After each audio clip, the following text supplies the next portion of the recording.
The theme of the video essay you are about to see, if I am lucky enough to get your attention, is the collapse of the analytic in the synthetic.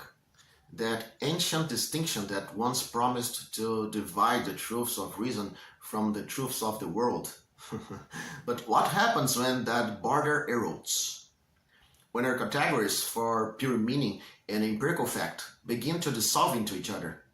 When even logic starts sweating? Well, that's the story of this video. That's the story the video tries to tell, actually. Not through arguments alone, but through atmosphere. Through rhythm, repetition, and visual fatigue.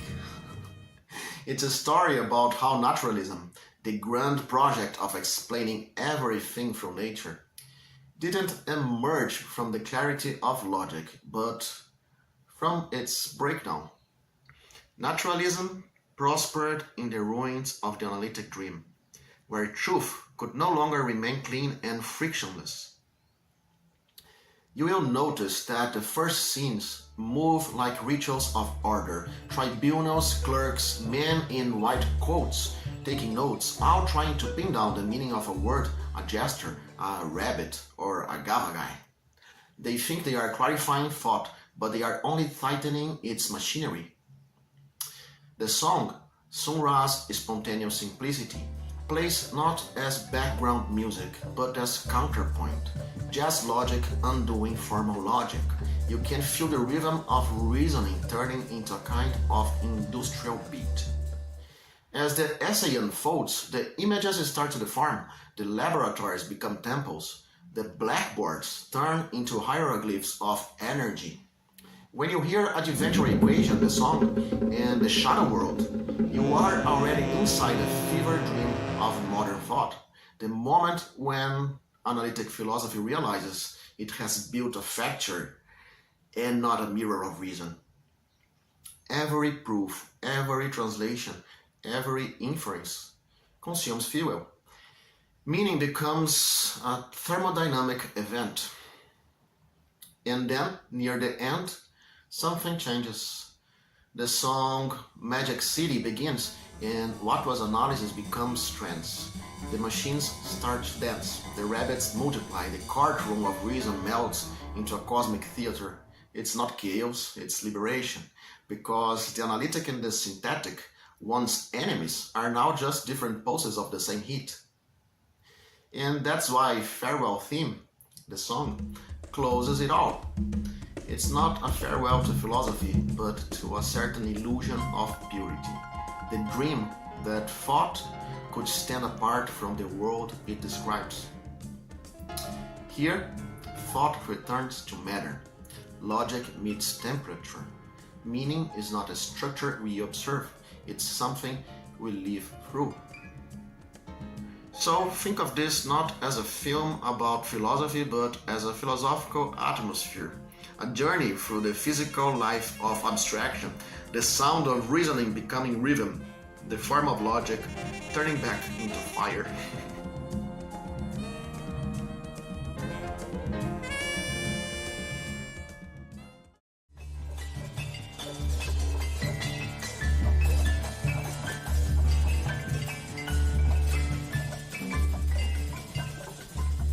This class will be about the two grounds of the critique of analyticity. It is a lecture on psychological checkability and physical instantiability.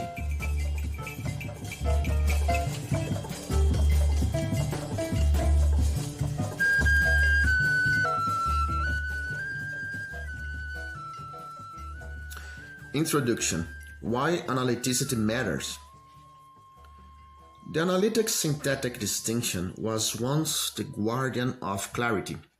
Kant had framed it as the line separating those judgments true by virtue of meaning alone from those whose truth required reference to matters of fact.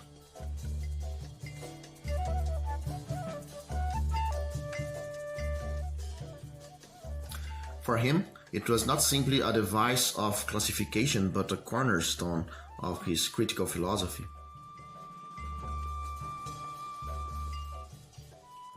To be analytic was to belong to the processing mechanism of meaning that required no assistance from empirical grounding. It meant grasping the identity relations between references at a depth secure enough not to be blown away by the first breath of contingency. The promise was alluring. If you can guarantee some propositions were analytic, then we could build on solid foundations. Logic, mathematics, and even parts of philosophy would rest on necessity rather than accident. The analytic proposition was the jewel in the crown, untarnished by experience, pure in form.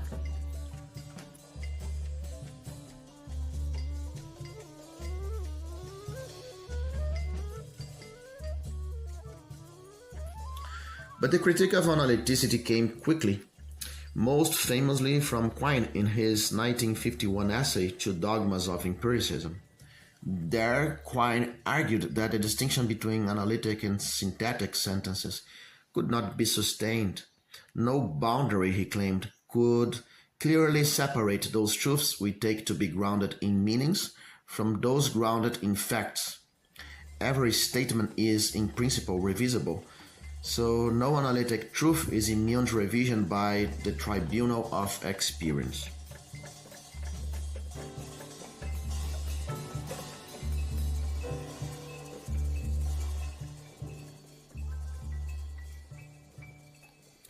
Still, Quine's argument alone would not have cornered analyticity so effectively if it had not rested on two deeper grounds of traction.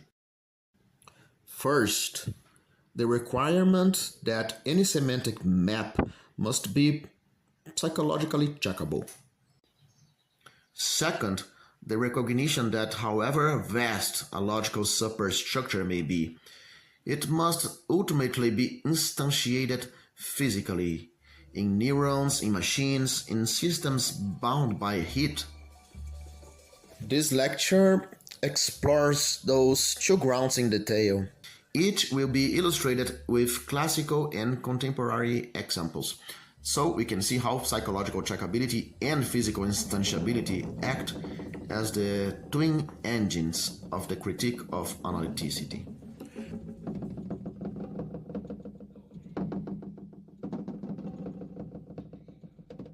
So part 1, psychological checkability. Okay, what does it mean for meaning to be psychologically checkable? Well, it means that the semantic claims we make must, in some way, be grounded in patterns that are intersubjectively shareable. If I say that a word means something, it cannot be a matter purely of my private stipulation. There must be patterns of use, patterns of response, patterns of recognition that others can share and verify. Without this checkability, meaning risks becoming a mystical vapor, something no longer criticizable at the theoretical or factual level. Thus, when critics of analyticity point to the impossibility of isolating pure meaning truths, they are pointing out that any candidate analytic proposition would still rely on psychological consensus, and that consensus must be tracked in observable patterns of speech, thought, and behavior.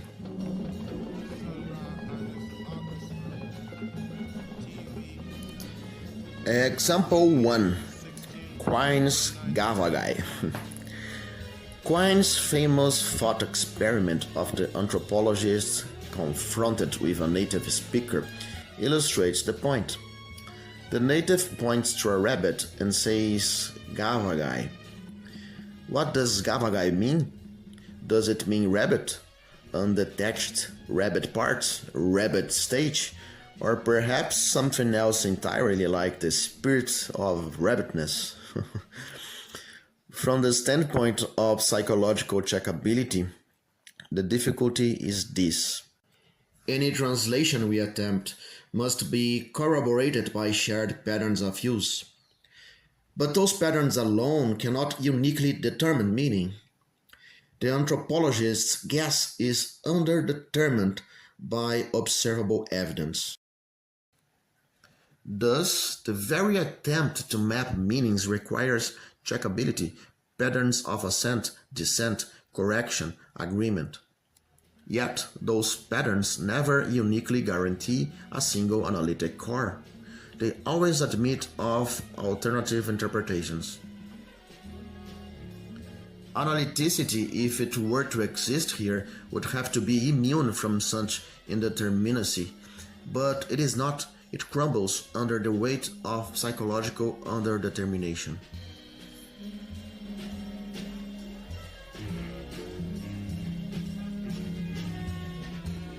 Example 2. Wittgenstein and Kripke's skeptical paradox. Wittgenstein's philosophical investigations pushed this line even further. Suppose I claim to follow a mathematical rule. Add 2. I have always produced the right answers before, 2, 4, 6, 8, and so on. But now I write 102, 104, 108 when asked to continue after 100. Did I follow the rule or not? Kripke, in his famous interpretation, sharpened this into a paradox. There is no fact about me that determines whether I was following the rule correctly. At most, there are patterns of social agreement. If my community rejects my new sequence, then I am judged to have made a mistake. If they accept it, then I was right. This reveals the fragility of analytic necessity. Even in something as supposedly pure as arithmetic, correctness is bound up within intersubjective psychological standards. The analytic does not float free, it is tethered to human patterns of agreement. Now, here's the dilemma. Without psychological trackability, meaning collapses into private mysticism. But with it, meaning remains, but only as a fragile consensus, subject to contestation.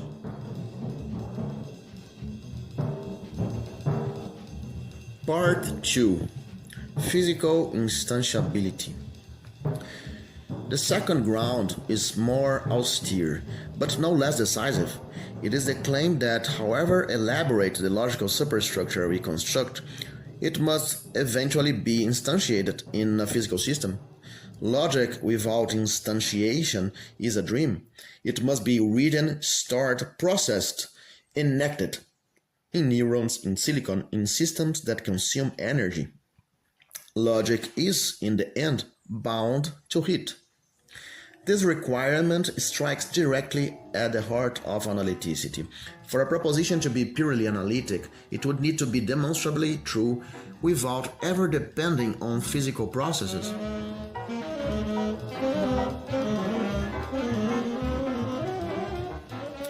But in practice, even our grasp of logical truths relies on systems of inscription, memory, and computation. The analytic is not above the physical. It is carried by it. So example 1. Turing machines in Gödel's shadow. Alan Turing formalized computation with his abstract machines. A Turing machine is not itself physical, but its implementation always is. To run a proof, to calculate a sequence, to check a derivation, all this require a physical system that expends energy, shifts states, and produces outputs. Gödel's incompleteness theorems, too, remind us that no formal system can exhaustively capture its own truths. Any logical structure will be limited. But more to the point, any attempt to use such a structure requires physical instantiation, even when we speak of analytic truths. We do so within systems of inscription, memory, and symbol manipulation.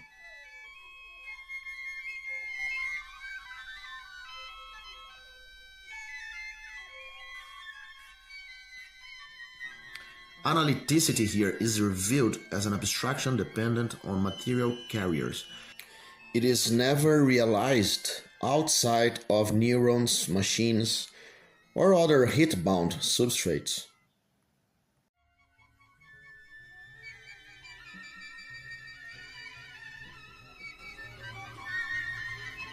Example 2. Neural networks and the energy of meaning. A contemporary example is found in artificial neural networks and large language models. These systems process billions of parameters, perform trillions of calculations, and consume massive amounts of energy. Their logical superstructures are immense, involving high-dimensional spaces of weights and transformations.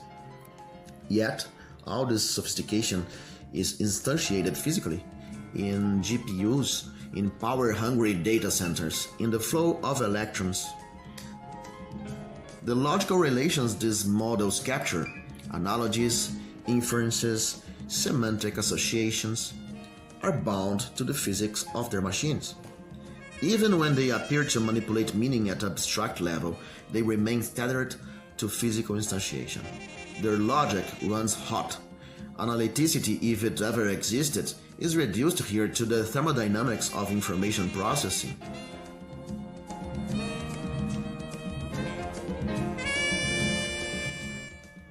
So the conclusion is analyticity in the corner, and why? Well, together these two grounds, psychological checkability and physical instantiability, drive analyticity into a corner.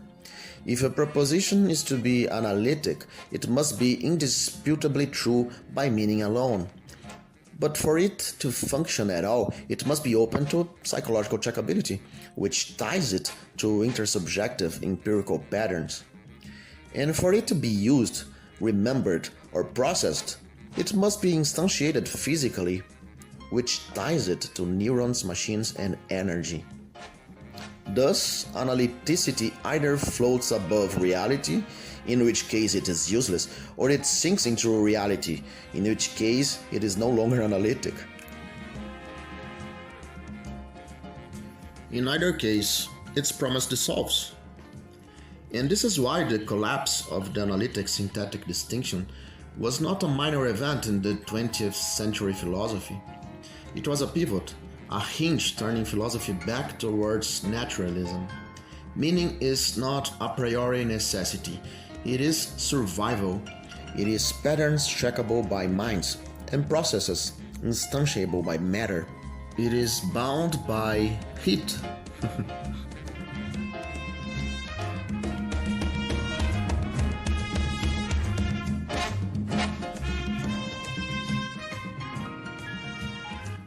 And this is the controversial conclusion, that machines and neurons may agree without agreeing. Their rules may be followed without foundations. What does that mean? It means that the very notion of agreement becomes fragile. A computer can reproduce the outputs of reasoning without ever possessing the reasons.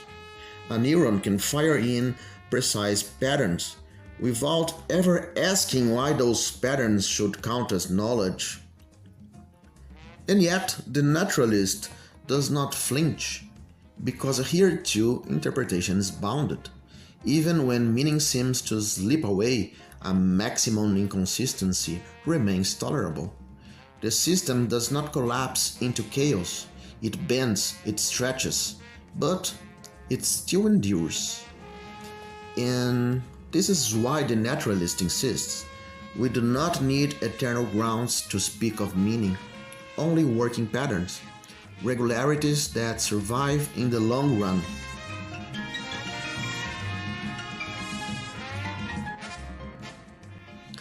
The analytic, once thought to be philosophy's secure ground, has become a relic, cornered by psychology on one side, by physics on the other side, and its promise of certainty has eroded, exposed as dependent on deeper forces it tried to ignore.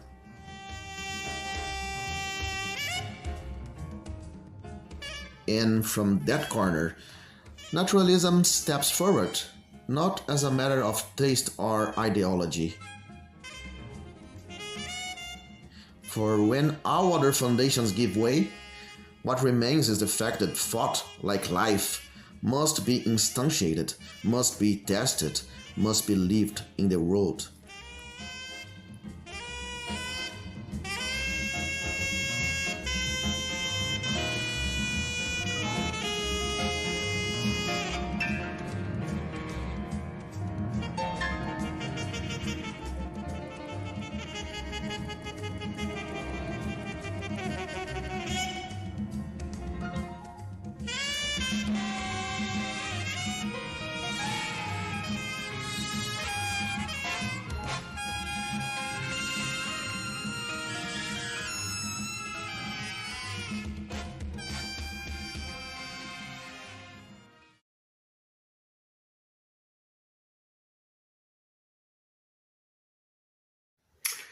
There was a time when to be analytic for a sentence meant to speak from a place untouched by the physics of the world.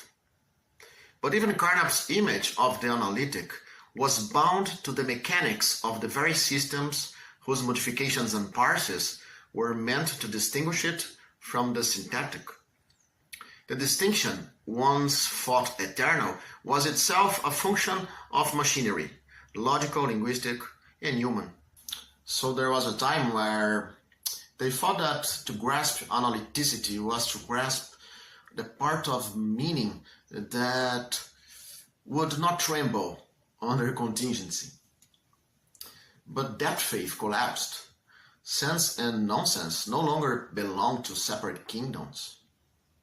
They now trace one another like smoke and mirror, their boundaries mapped only through what minds and machines can agree upon.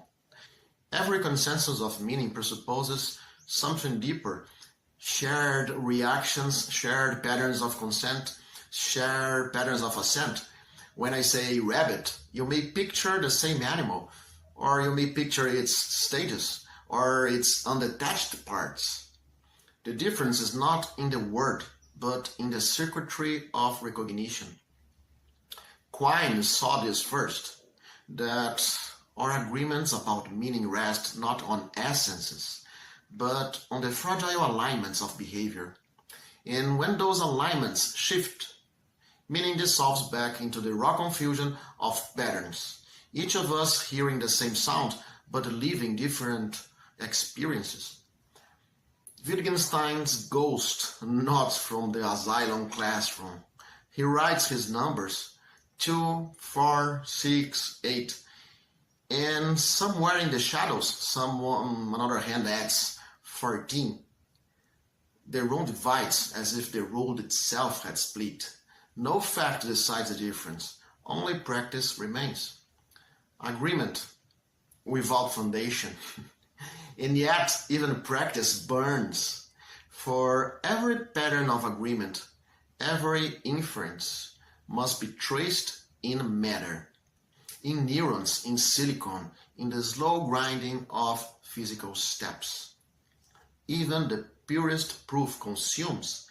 Every bit raised, every calculation made, leaves behind the faint breath of heat. So we may think that even Gödel's theorem was not only a mathematical discovery, it was a thermodynamic confession. Because no system of truth can complete itself through finite steps. To exhaust all truth would require infinite computation, infinite energy. But logic runs on fuel. The mind, the circuit, the proof, all dissipate. There is no machinery of truth without friction, no calculus of thought that runs cold. All machines of reason burn. Well, perhaps that is not a tragedy, but a condition of life, that even in our highest clarity, there remains the faint hum of imperfection, the warmth that makes meaning possible.